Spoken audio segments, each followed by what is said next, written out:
Amin. Fan najasatu ghairul ma'fuwi anha yajibu jtinabuha bis saubi wal badani wal makani. Artinya maka najis yang tidak dimaafkan daripada najis wajib dijauhkannya, baik pada pakaian, pada badan maupun pada tempat. Jadi Bapak Saudara, kaitan ini ya karena memang di dalam ilmu fikih itu najis dibagi dua. Seperti kemarin keterangan daripada ya pengarang kitab ini, ada najis yang tidak dimaafkan, ada najis yang sangkaannya, dugaannya bisa dimaafkan. Jadi jelasnya ada najis yang dimaaf, ada najis yang tidak dimaaf.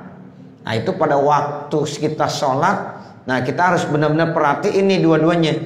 Apakah najis ini termasuk yang dimaaf atau najis yang tidak dimaaf. Nah makanya sekarang kita lagi bahas nih. Ya dari pembagian dua najis tadi, ada najasatun waqi'atun fi mazanil afwi, ada najasatun la yupanha. Satu najisnya memang tidak dimaaf, satu lagi najis yang dimaaf. Nah, bagaimana caranya? Nah, disinilah pengarang kita menjelaskan. Yang pertama dulu, najis yang tidak dimaaf. Nah, kalau ada najis yang tidak dimaaf, kita mau sholat bagaimana? Wajib dijauhkannya, baik di dalam pakaian maupun di badan maupun di tempat. Pakaian kita harus bersih dari najis yang tidak dimaaf. Badan kita harus bersih dari najis yang tidak dimaaf. Begitupun tempat sholat kita wajib harus bersih dari najis yang tidak dimaaf. Palau asobat sauba najasatu, kalau seandainya ya menimpa ya kepada pakaian itu najis, wa arafa maudi'aha, dan dia tahu tempatnya ini najis. Ya, kalau seandainya pakaian kita yang kita mau pakai sholat kena najis dan kita tahu tempatnya di mana, apa di ujung, apa di tengah, apa di bawah, kita tahu, ghasalaha, maka dia harus mencucinya. Tuh, dicuci dah. Jadi jangan dipakai sholat dulu. Contoh, kita mau pakaian, ya kebetulan sarung kita, ya itu ada najisnya, kita tahu tuh di ujung ada najis, ya kita bersihin dulu, kita cuci dulu. Nah itu, jadi kita tahu tempatnya ya, dan kita wajib cuci di tempat yang kena najis tadi. Palau qata'a maudi'ah, kalau seandainya dipotong, digunting tempat yang kena najis, ajza'ahu, boleh. Kita mau sholat, kebetulan di ujung kain kita ada najisnya, kita kagak mau cuci, kita gunting aja, boleh nggak? Boleh. Cuma sayang itu sarung itu. Apalagi sarungnya BHS, ya itu sarung tamer, ya. Nah kemudian kita gunting, ya harganya ya bisa nggak laku udah, ya walaupun boleh, sebab masih tutup aurat, ya kalau kita potong masih nutup aurat, nah itu boleh saja, ya. Tapi ya umat Nabi Muhammad lebih enak, lebih gampang. Ketika pakaian kena najis, tidak perlu dipotong, digunting, tetapi cukup diapain? Dicuci, dibersihkan sampai bersih itu najis. Karena memang ada ya nanti syariat selain Nabi Muhammad.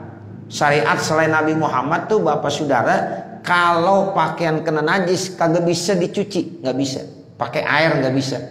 Ya, harus diapain? Digunting, dipotong. Itu dulu. Bukan syariat Nabi Muhammad, syariat-syariat Nabi yang sebelumnya. Jadi kalau dia punya pakaian kena najis harus digunting. Ya, kena najis lagi gunting lagi, kena najis lagi gunting lagi. Lama-lama habis. Ya, itu pakaian. Tapi umat Nabi Muhammad dikasih dispensasi keringanan. Inilah yang disebut dengan min khosoisi ummati Muhammadin. Termasuk salah satu keistimewaan umat Nabi Muhammad, kalau pakaiannya kena najis, ya enggak perlu digunting, enggak perlu dipotong, cukup dicuci, dibersihkan sampai bersih itu najis. Ya, jadi kalau seandainya tadi itu di ujung sarung kita ada najisnya, kelihatan nyata, kita tahu tempatnya, cuci aja, cuci. Tapi sekarang kalau seandainya mau dipotong tempat yang kena najis, ajza'ahu, ya boleh-boleh aja, silahkan. Cuma kan sayang-sayang, ya jangan kita punya baju, ya di ujung lengan tangannya ada najis, masa dipotong sih? Ya lebih bagus diapain? Dicuci, dibersihkan dengan air sampai bersih. Wa yalzamuhu zalika, dan diwajibkan itu iza ajaza anil ghusli, apabila memang dia tidak sanggup untuk membersihkannya. Beda kalau memang itu dia nggak bisa mencucinya, mungkin kagak ada air atau apalah, ya saat itu kemungkinan dia harus sholat. Nah cara satu-satunya harus digunting, ya dia harus gunting, dipotong.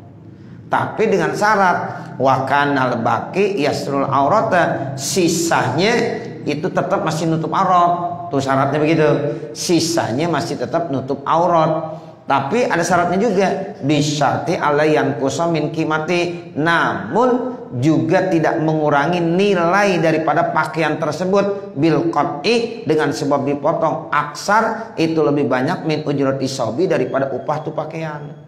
Tapi dengan syarat juga, kalau digunting, kalau dipotong, satu ya tetap nutup aurat, yang kedua tidak mengurangi nilai harganya dari pakaian tersebut. Tapi orang bilang, Ustaz, ya bagaimana enggak ngurangin harganya?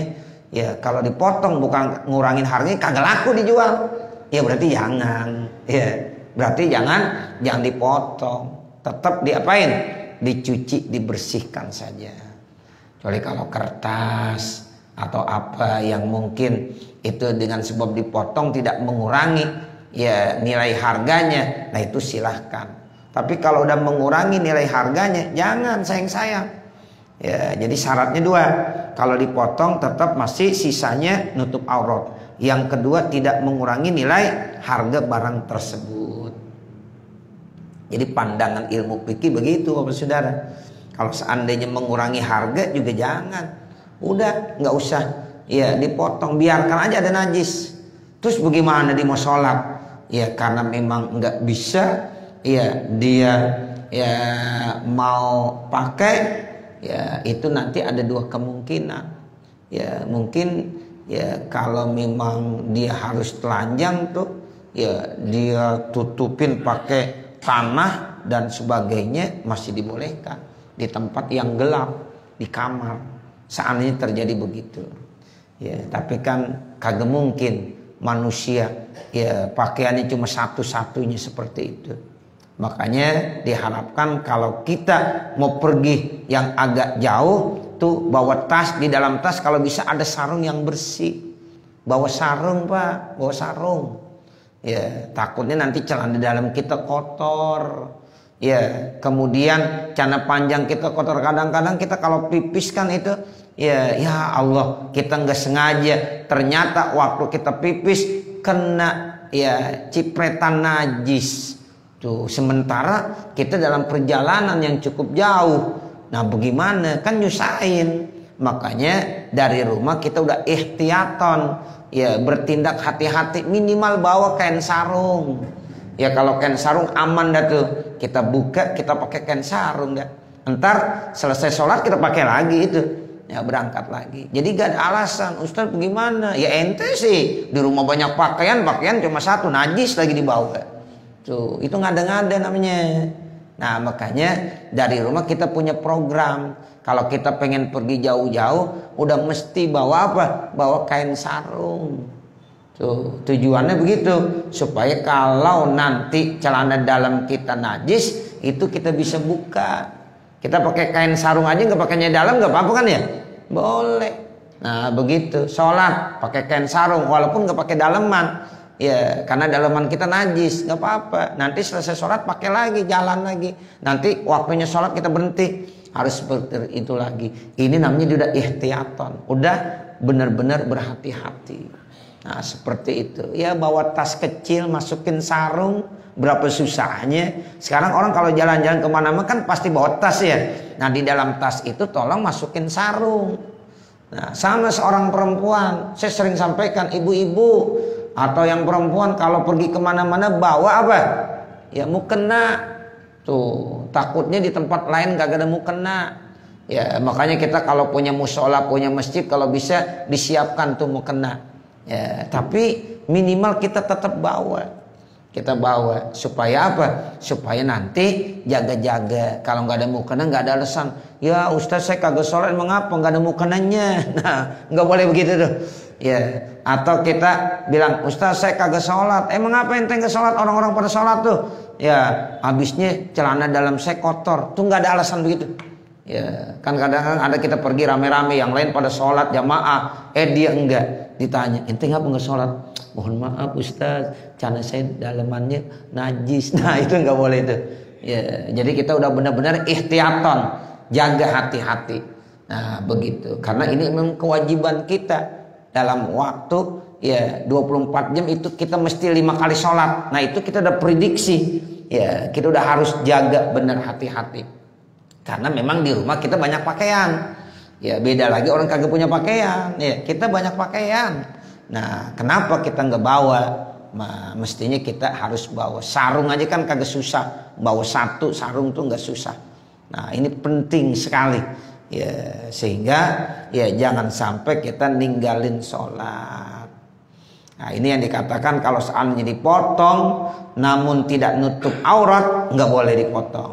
Kalau dipotong namun nanti bisa mengurangi nilainya, jangan dipotong. Lebih bagus diapain? Ya dicuci dengan ya apa? Dengan air seperti itu. Wa illam ya'rif maudi'ah. Nah sekarang ada masalah lagi. Kalau seandainya dia tahu ini pakaian kita ada najisnya, hanya dia enggak tahu tempatnya di mana. Minal badani, badan kita ada najis, cuma kita enggak tahu sebelah mana nih. Wasaubi, ini pakaian kita ada najisnya, coba kita nggak tahu mana tempat najisnya. Nah itu wajaba ghusluhu kulluhu, maka wajib dicuci semuanya.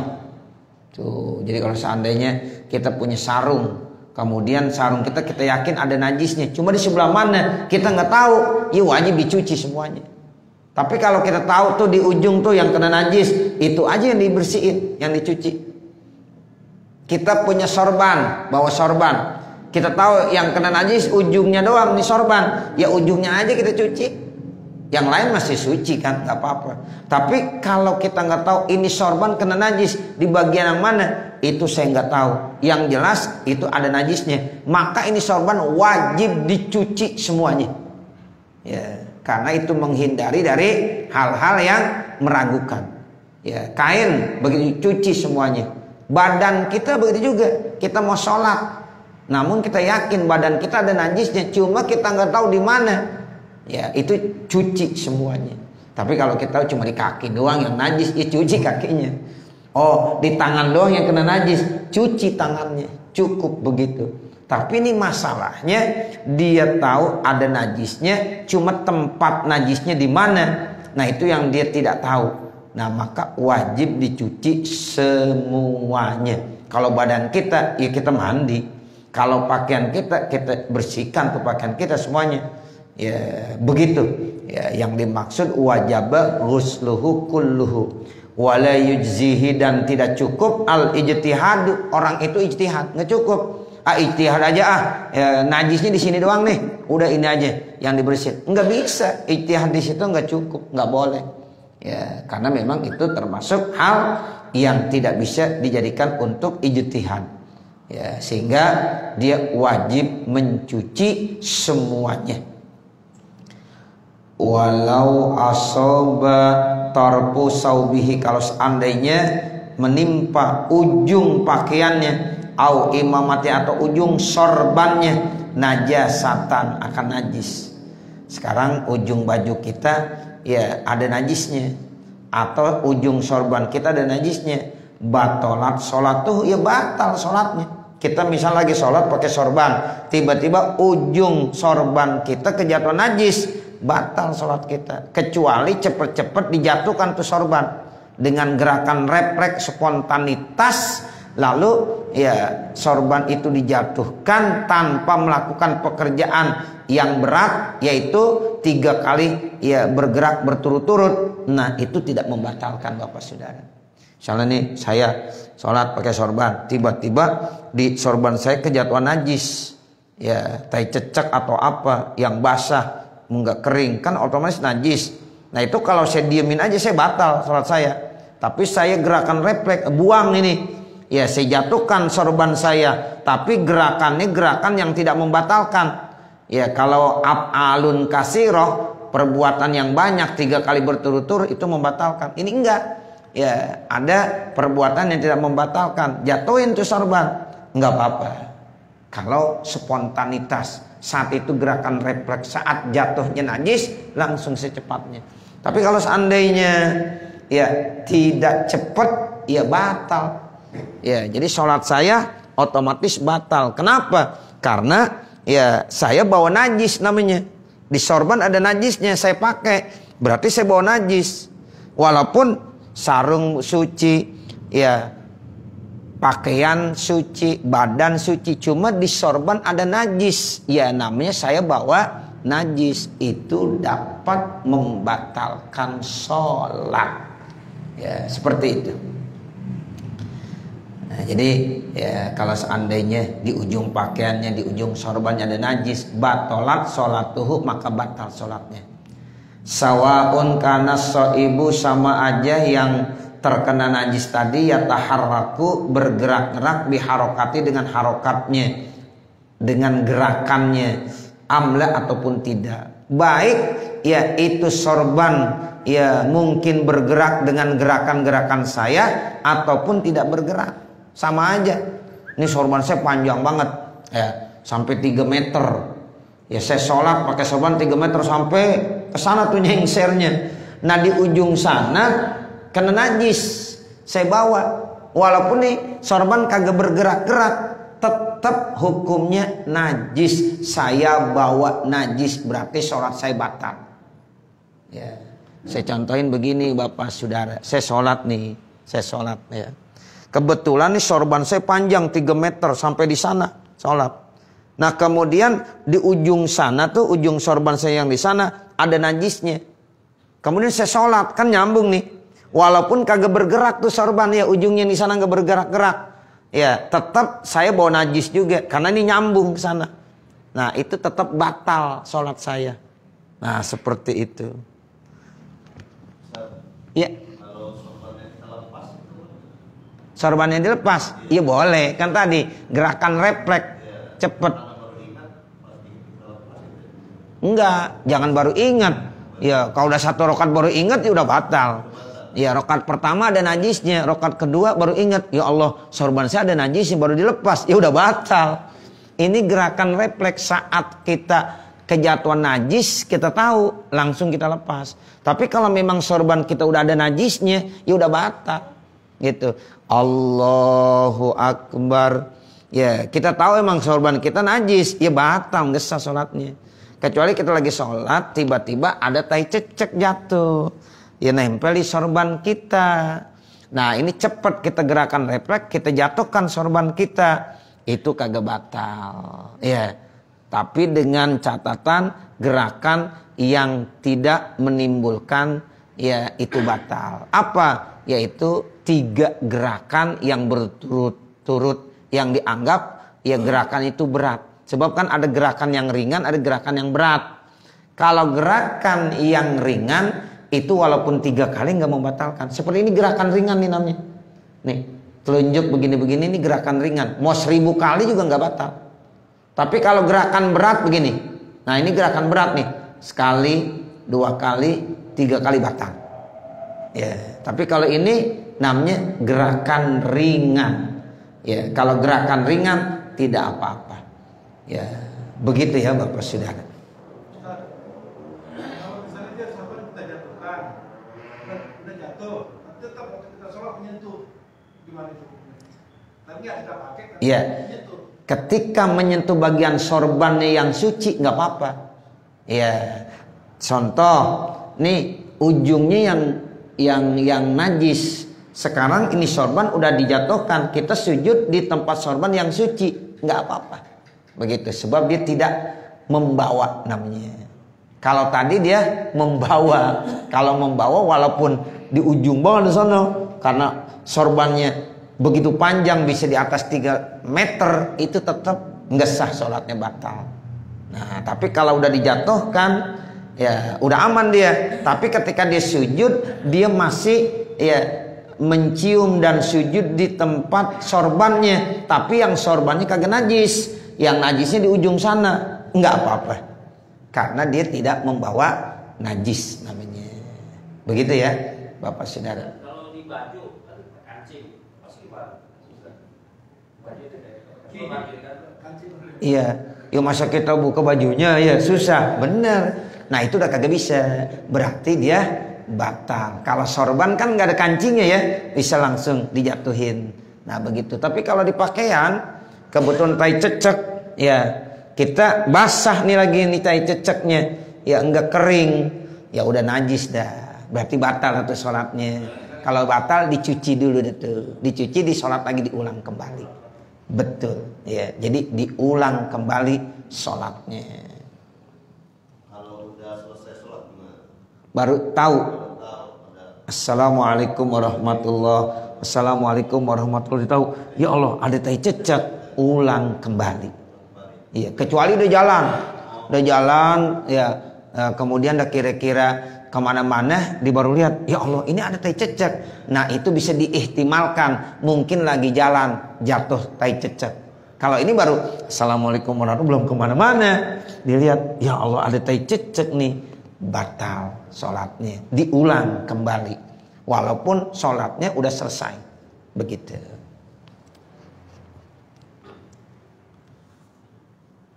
Walau asoba torpu saubih au imamati najasatan batolat sholatu, tadi udah ya, sawaun kana soibu yataharraku biharokati amla, sama saja yang terkena najis tadi yataharak bergerak ataupun tidak bergerak, seperti tadi ujung sorban yang udah dicontohkan.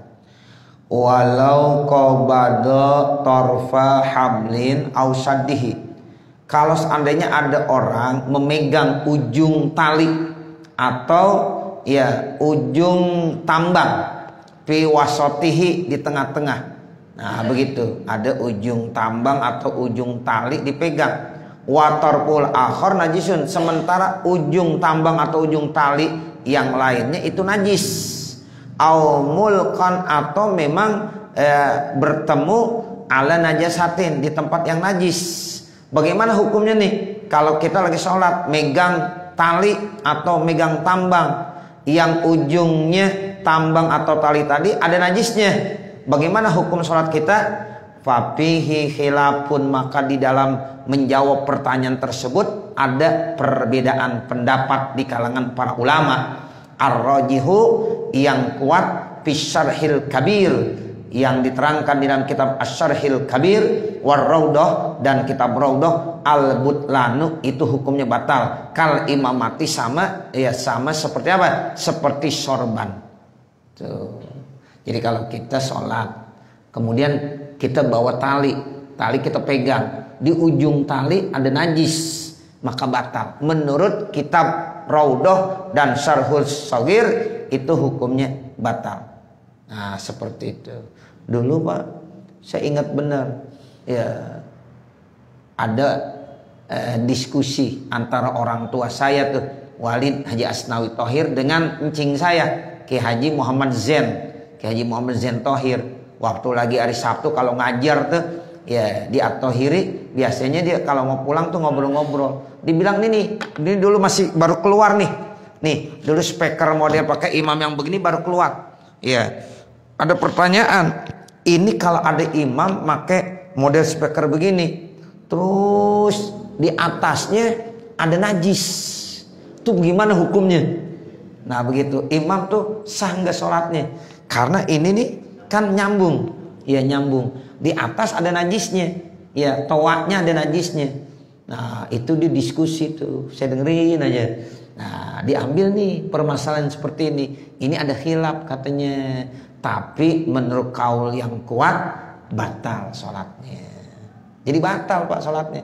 Kalau kita nih, ya kebetulan pakai imam nih pakai speaker begini, kan nyambung tuh. Ya kalau kagak nyambung, ya kagak mungkin ada suara di atas sana kan. Itu kan berarti harus ada nyambungnya, nyambung.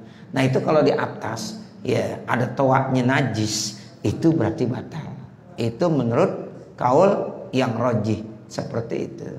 Beda kalau yang kagak nyambung. Sekarang ada juga yang kagak nyambung ya. Ya, apa tuh namanya?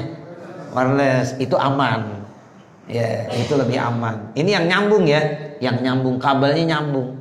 Kemudian ujung kabel di sana ada najis, itu termasuk ya ar-rajih fi syarhil kabir war-raudhah al-butlan, batal salatnya. Kal imamah, bandingannya tadi seperti dia bawa sorban, di ujung sorbannya itu ada najis, ya itu batal juga salatnya. Wasani, nah menurut pendapat yang kedua ini yang dhaif, ya la tabtulu, tidak batal salatnya. Wallahu a'lam, dan Allah yang Maha mengetahui. Itu yang namanya fikih emang begitu, ada khilaf, ada perbedaan pendapat. Tapi kita jaga aman, ihtiyaton, ambil kaul yang kuat gitu. Jadi kalau di dalam kitab fikih Bapak Saudara, kita ihtiyaton selalu ngambil kaul yang mu'tamad, walaupun kaul yang lawannya itu kadang-kadang enggak membatalkan.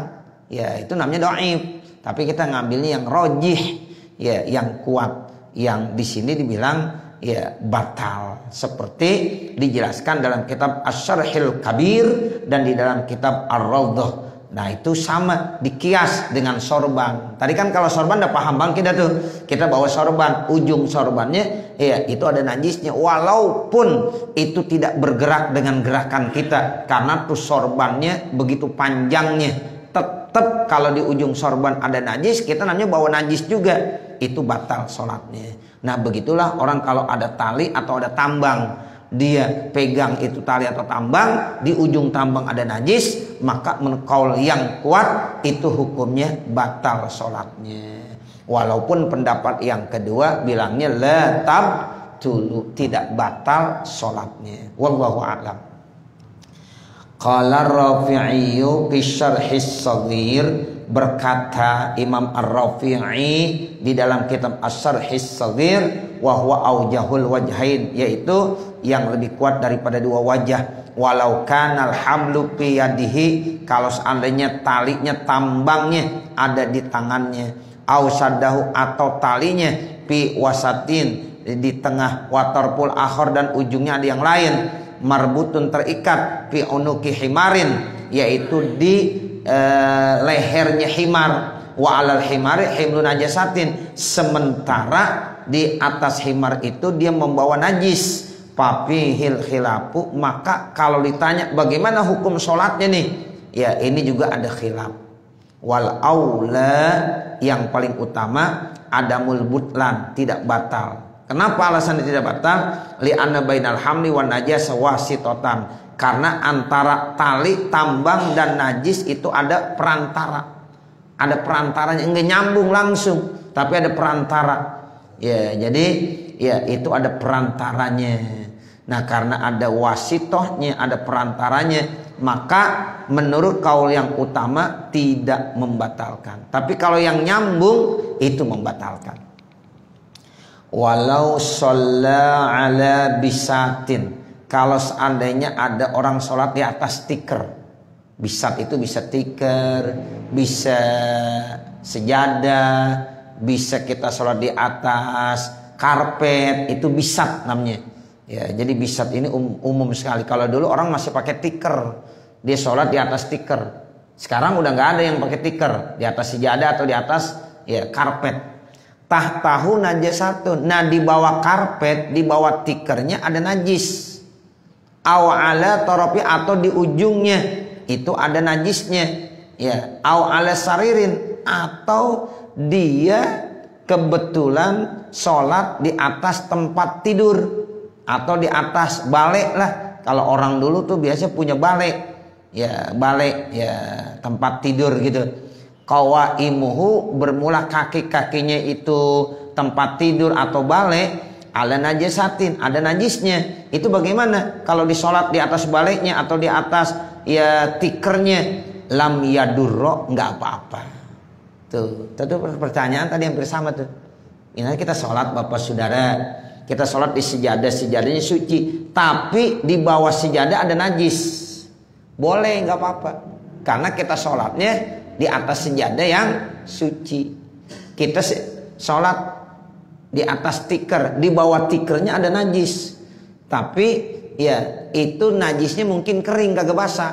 Ya maka tetap kita sholat di atas tikar yang di bawahnya ada najis, itu tidak apa-apa. Ya suci.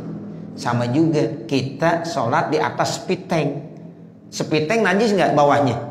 Najis. Cuma udah di atasnya kita dibuatin keramik. Sekarang kita sholat di situ di atas keramik.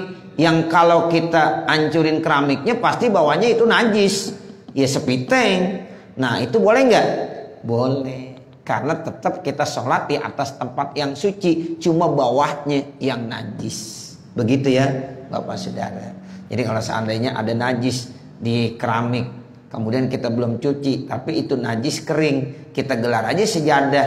Nah sejadah kita sholat di atas sejadah, boleh, nggak apa-apa, suci namanya. Cuma di bawahnya emang najis, itu nggak apa-apa. Maksudnya ya itu lam yadurro dalam ibarat di dalam kitab ini begitu. Atau kita sholat di atas ranjang, atau di atas tempat tidur, atau di atas balai. Yang kaki-kakinya tuh empat-empatnya kakinya ada najisnya. Kaki yang pertama di bawah ada najisnya, kaki yang kedua ada najisnya, kaki ketiga, keempat. Tapi kita sholat di atasnya, di atas ranjangnya, di atas balainya, itu nggak apa-apa. Walaupun kaki balai ini najis, walaupun kaki daripada tempat tidurnya itu najis, itu juga nggak apa-apa. Ya, misalnya nih contohnya kita sholat di sini nih di atas, kemudian di sini ada najisnya, ada najis kaki-kakinya, boleh nggak? Boleh. Maka kalau kita sholat jenazah Pak, kalau kita bawa sendalnya najis, kita pakai sholat jenazah nggak sah. Tapi jangan dipakai, buka, copot, kita injek. Nah berarti kita nggak bawa najis, cuma kita ada di atasnya, di bawahnya najis, tapi kita itu berdiri di atas sendal. Paham nggak? Ya paham ya. Misalnya kita sholat jenazah, karena orang udah penuh banget Bapak Saudara, kita dapat di luar sana. Ya karena sholat jenazah nggak pakai sujud, nggak pada ruku, kan nggak apa-apa sambil diri. Nah kita tuh sendal kita yakini bawahnya ada najisnya, jangan dipakai, jangan dibuka, kemudian kita injek di atasnya. Begitu, itu boleh, sah. Tapi kalau kita pakai berarti kita bawa najis, enggak sah. Tapi kalau kita buka kemudian kita injak kaki kita di atas sendal tadi, atasnya suci apa najis? Suci. Yang najis bawahnya, karena bawahnya kita bawa kemana-mana. Mungkin aja kita nginjak kotoran dan lain-lain sebagainya. Bawahnya yang najis, cuma atasnya enggak. Nah berarti kita injak aja. Sah tuh sholatnya, sah dia. Walaupun dia di bawahnya ada najis, sendalnya sendiri. Tapi kalau dipakai, kagak sah sholat jenazahnya, karena dia sholat bawa najis. Paham ya? Ya, ini ilmu nih. Ya, jadi kita paham. Nah, seperti itu.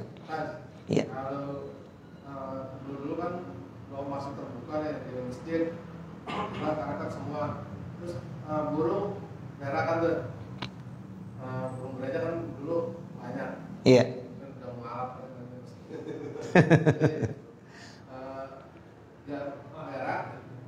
Ini kan karpet nyambung semua. Apa ikut batal semua saudara? Enggak.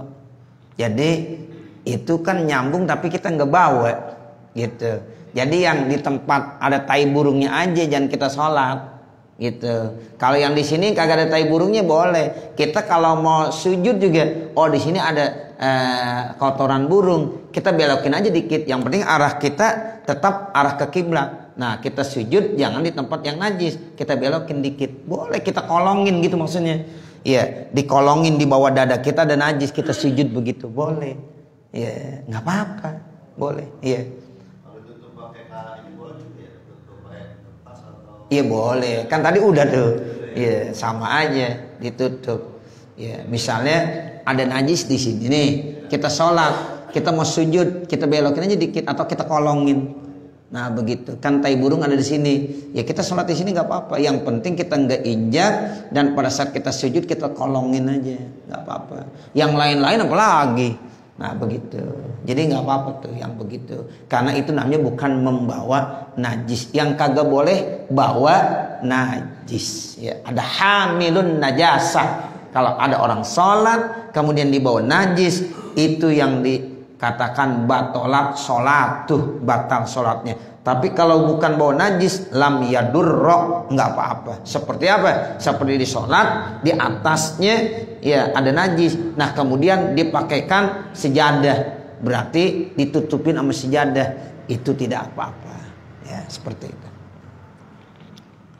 Nah ini sama nih. Walau kanat najasatun, kalau seandainya ada najis tahaza sadrahu, pas ya di dadanya gitu. Ngepasin dadanya pihali sujudi pada saat sujudnya, au ghairi atau pada lainnya, pawajhani, maka ada dua wajah. Al asahu, yang paling sahih, la tabtulu salatuhu, tidak batal salatnya, li annahu ghairu hamilin lin najasa, karena orang itu tidak membawa najis.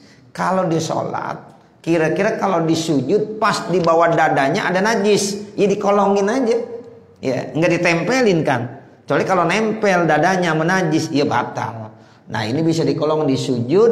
Nah di sininya nih ada najis, berarti di sujud ngolongin aja pas dadanya pas banget sama najis, nggak ditempelin, dikolongin, boleh, nggak apa-apa.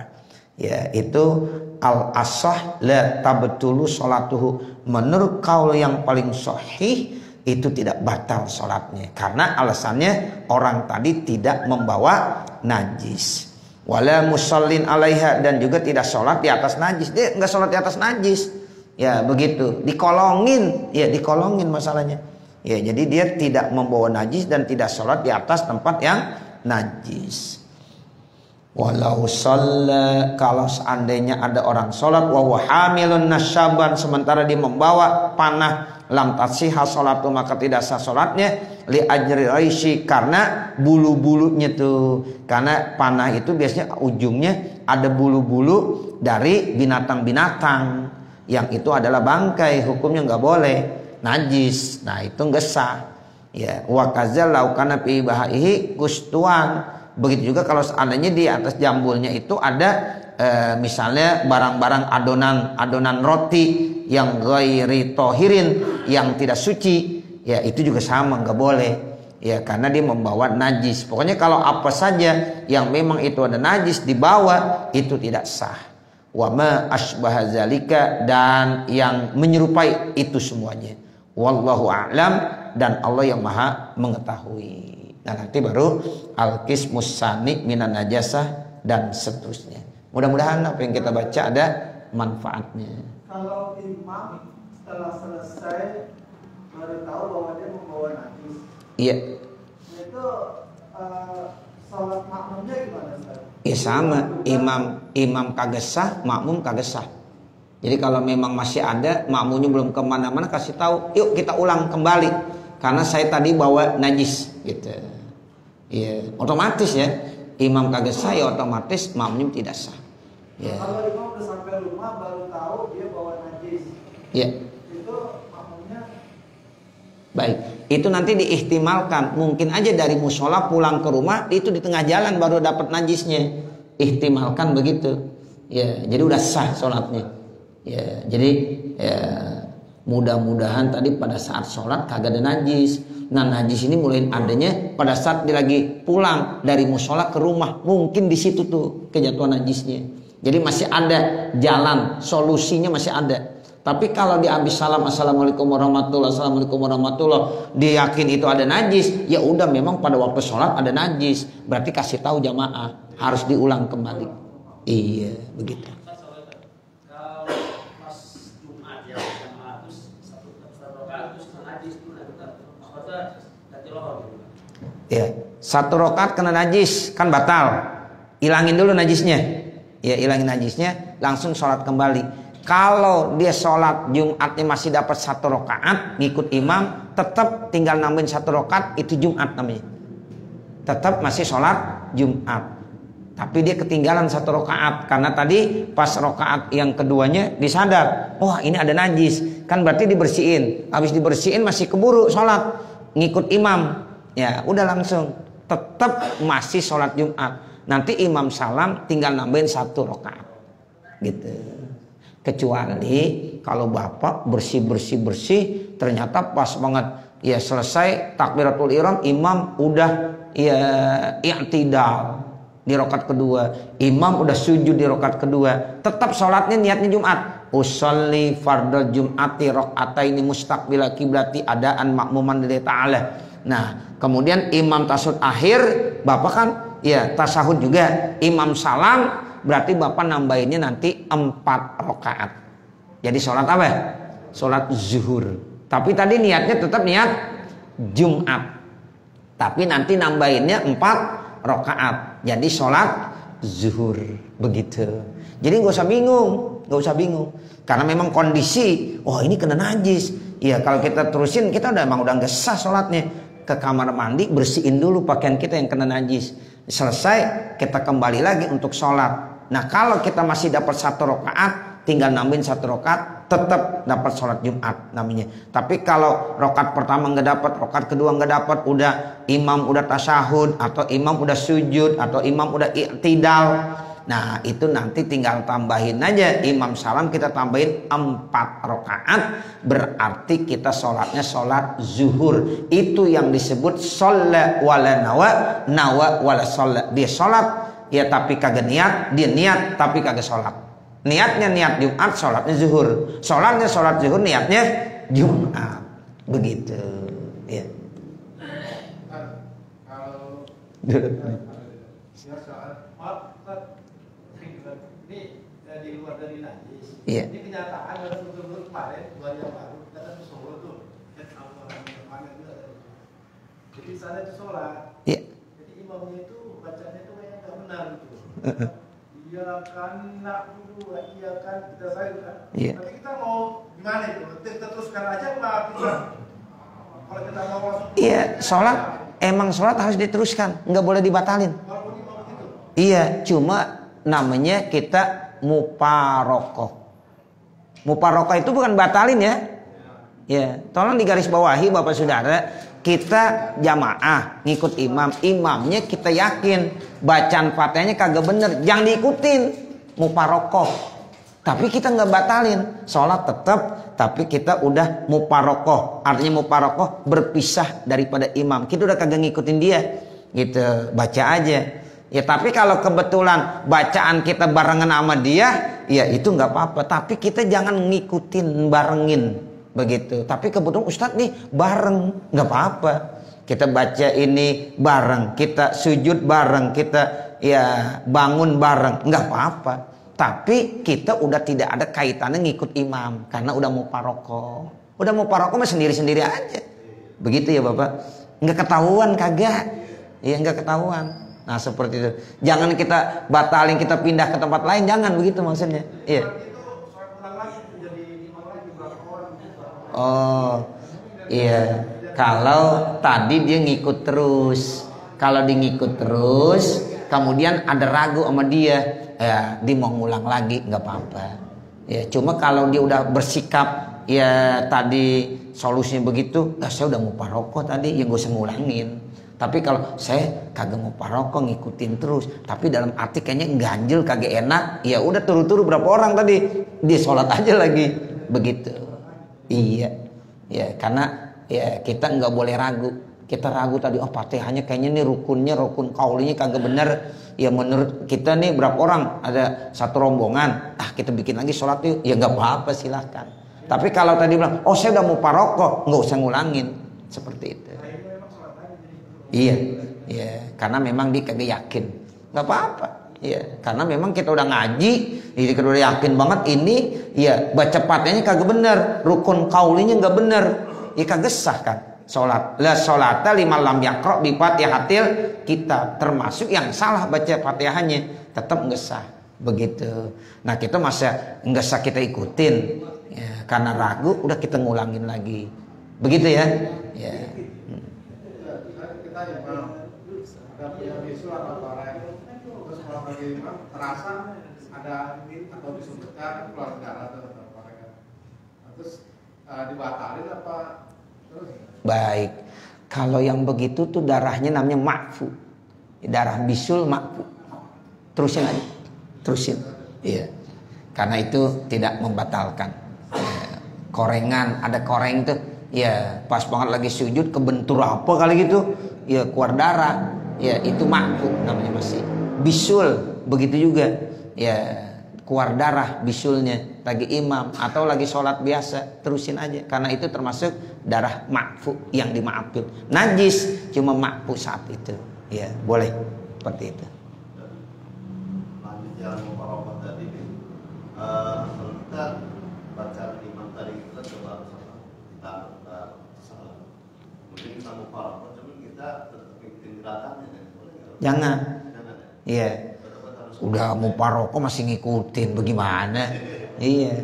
Cuma kalau kebetulan bacaan kita, ya gerakan kita kebetulan sama dia, nggak ada masalah. Karena baca tasbih 3 kali, di 3 kali juga kita bangun dibangun juga, kan sama. Padahal gue kagak ngikut lu, begitu kasarnya begitu. Tapi kalau kita tetap masih ngikut nggak boleh. Iya. Nah kayak tadi tuh mungkin ya tadi dia ngikutin terus, tapi sadar-sadarnya tadi tuh udah rapi sholat. Kayaknya tadi sholat kita kagak yakin dah. Ya gimana nih? Udah kita ulangin aja. Nah begitu diulangin. Tapi kalau tadi kita udah buat keputusan dalam sholat muparokoh, nggak perlu diulangin. Dia udah muparokoh seperti itu. Cukup ya. Wassallallahu ala sayyidina Muhammad wa ala alihi wa sahbihi wasallam walhamdulillahi rabbil alamin. Al-Fatihah.